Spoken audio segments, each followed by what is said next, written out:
à juste titre, cette famille, cette classe thérapeutique, et en particulier les analogues du GLP-1, ont été évoqués pratiquement dans 50% des présentations.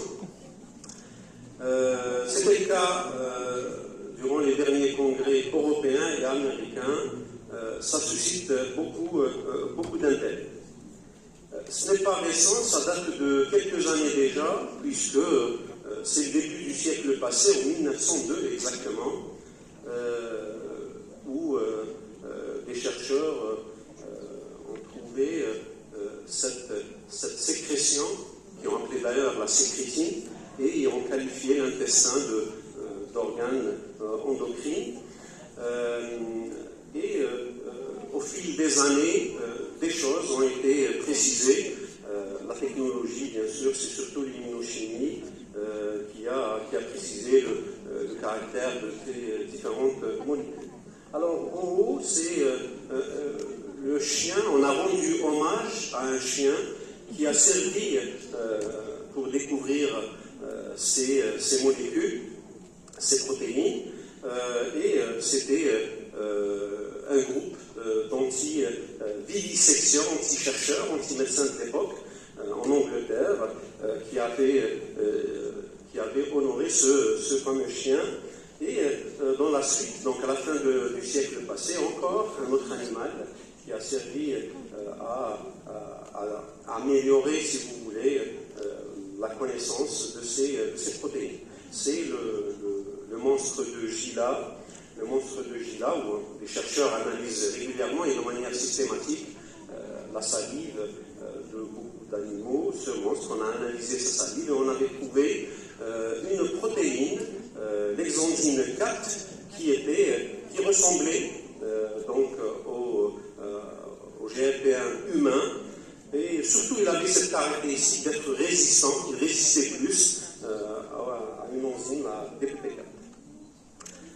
Très bien. Alors, au fil des années, et depuis le début de ce siècle, la synthèse, la sécrétion, les effets sont assez connus. L'intestin, après une stimulation, donc vous le savez, ça a été détaillé hier, ça va passer par l'AMP cyclique, GLP-1 et des actions, notamment au niveau du pancréas. Alors, les GLP-1, c'est un ensemble de molécules actuellement qui sont très variables sur le plan moléculaire, structure moléculaire, sur le plan de taille. On avait commencé avec l'hexénatide. L'hexénatide, c'est une forme synthétique de l'exésion 4, l'exodyne 4, qui a été retrouvée dans la salive de ce monstre, de ce lézard. Avec des différences, on a fait des modifications pour rendre plus longue sa durée de vie. Beaucoup de travaux ont montré son innocuité, son efficacité. Puis il y a eu l'exizénatide, c'est la même chose, c'est une forme synthétique avec beaucoup de modifications. Et vous imaginez l'immunogénicité. Donc on est arrivé à 2 heures, 3 heures de demi-vie. Vous le savez, c'est 2000, la demi-vie du GLP-1 humain. Donc on est arrivé à 2-3 heures, donc plusieurs injections par jour. Et puis le lexizénatide, il y a aussi la forme à libération prolongée. On est passé au début de ce siècle, la fin du siècle passé, à autre chose, des analogues humains qui ressemblent, comme vous le voyez, à 97% pour la liraglutide au GLP-1 humain. Donc on a fait des modifications, Novo en particulier, 2 acides aminés avec un acide gras. Et on est passé à une demi-vie de 12 heures, donc ça résistait mieux. Plus encore, la sémaglutide, beaucoup de modifications, puis on s'est contenté, parce qu'il y a eu de l'immunogénicité, on s'est contenté de 2 acides aminés et un nouveau acide gras qui a été associé, et ça a donné, comme vous le savez, une longue durée d'action, une injection par semaine. La demi-vie est voisine des 47 heures. Alors, puis on est passé à autre chose, du laglucide, comme vous le voyez, c'est 2 analogues du GLP-1 qui ont été modifiés, qui ont été associés cette fois-ci à des fractions d'immunoglobulines type IgG, et ça a donné des durées des demi-vies très longues de 2 à 3 jours, puis l'albéglutide donc de ces GSK, c'est aussi 2 dimères avec des modifications, qui a des acides aminés avec une association à l'albumine, et ça a donné aussi une demi-vie de 2 à 3 jours. Il y a aussi le dernier, j'allais dire, l'efficlinatique, encore des modifications sud-coréennes, donc une firme sud-coréenne, et qui a abouti à des demi-vies qui avoisinent les 30 jours. Très bien. Alors, on connaît les effets depuis un certain nombre d'années, mais chaque fois, et régulièrement, on découvre des récepteurs pour ces analogues au niveau du poumon, du rein, du cœur, des vaisseaux, du cerveau. Et pour ce qui est du cerveau, on va s'attarder un peu sur ça, et je vais partager avec vous quelques publications, quelques papiers, le temps passe vite, quelques papiers qui m'ont intéressé, qui ont attiré mon attention, et le titre d'ailleurs a attiré mon attention. Alors, les traitements antidiabétiques, agents antidiabétiques, un nouveau traitement pour l'Alzheimer et la maladie de Parkinson.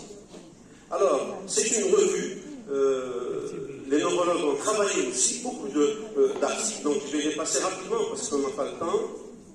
Alors, ils nous rappellent les modes d'action et ils insistent sur la cellule nerveuse cérébrale, ils proposent des modes d'action, des cascades, etc., pour arriver à cette neuroprotection, à une augmentation de la survie des cellules nerveuses, à une augmentation de l'autophagie, de la fonction mitochondriale, à une diminution de l'inflammation au niveau de ces cellules, diminution de l'apoptose, diminution de dépôt amyloïde et une diminution de stress oxydatif. Alors, beaucoup de travaux sur le AD, donc c'est l'Alzheimer disease, qui ont utilisé des produits de diabétologie. Vous voyez donc les études avec la durée, les dosages, donc la liraglutide ici, l'exénatide, l'insuline aussi, par voie intranasale a été utilisée avec des résultats variables, c'est vrai, mais il y a du positif. La metformine a été aussi utilisée, les piparalpha-agonistes, pioglitazone, rosiglitazone ont été utilisés aussi dans la maladie d'Alzheimer. En bas, PD, donc c'est la maladie de Parkinson, l'exénatide encore, une étude, et l'insuline intranasale avec des résultats assez probants. La conclusion de cette revue, de tout ce que les neurologues ont fait, les antidiabétiques sont des médicaments et des candidats prometteurs pour le traitement de la maladie de Parkinson et la maladie d'Alzheimer. Et il se trouve que c'est surtout le GLP-1 et le GIP qui constituent pour eux une voie de recherche pour améliorer un peu la situation de leurs patients. Alors, une plaque pour vous rappeler aussi une étude assez récente qui a attiré mon attention, le traitement du diabète et le risque de maladie de Parkinson, rapidement.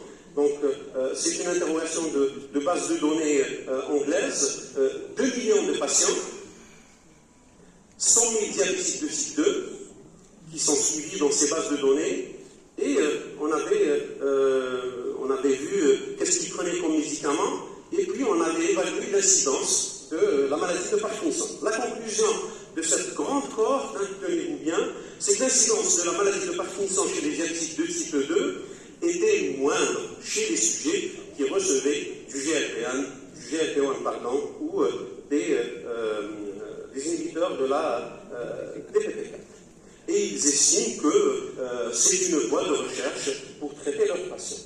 Aussitôt dit, aussitôt fait, l'exénatide dans une étude contrôlée, randomisée, double aveugle, donc contrôlée contre placebo a été faite, et donc c'est 68 patients, on a éliminé les patients qui étaient diabétiques, les patients qui avaient de la démence, les patients qui avaient des pathologies qui pouvaient se croiser avec ou bien influencer les scores qu'ils utilisaient, et donc 2 groupes, exénatide, une injection par semaine, placebo, 61-57 pour l'âge, des groupes à peu près similaires, et on avait évalué les différents scores utilisés pour la maladie de Parkinson.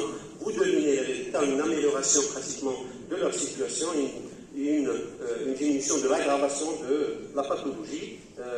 Il conclut en disant que l'exénacide a des effets positifs et mérite sa place, et des études sur le long terme sont importantes. Et le mécanisme d'action, ils évoquent le mécanisme d'action, il est incertain, comme vous le voyez. Ils n'arrivent pas à expliquer, les neurologues n'arrivent pas à expliquer comment cette classe agit.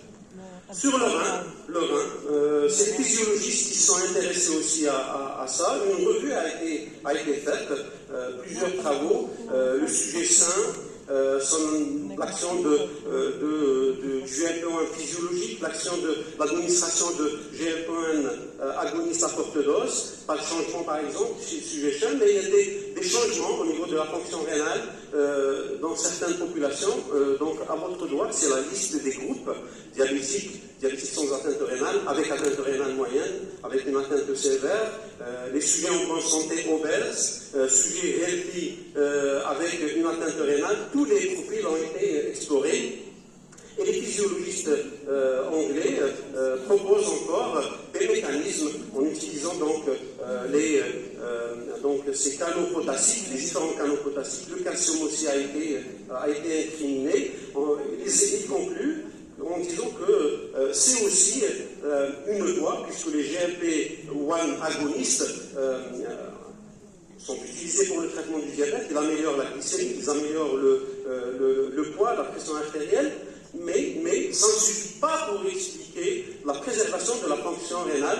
Et le mécanisme, encore, les physiologistes disent que le mécanisme reste inconnu pour cette protection rénale.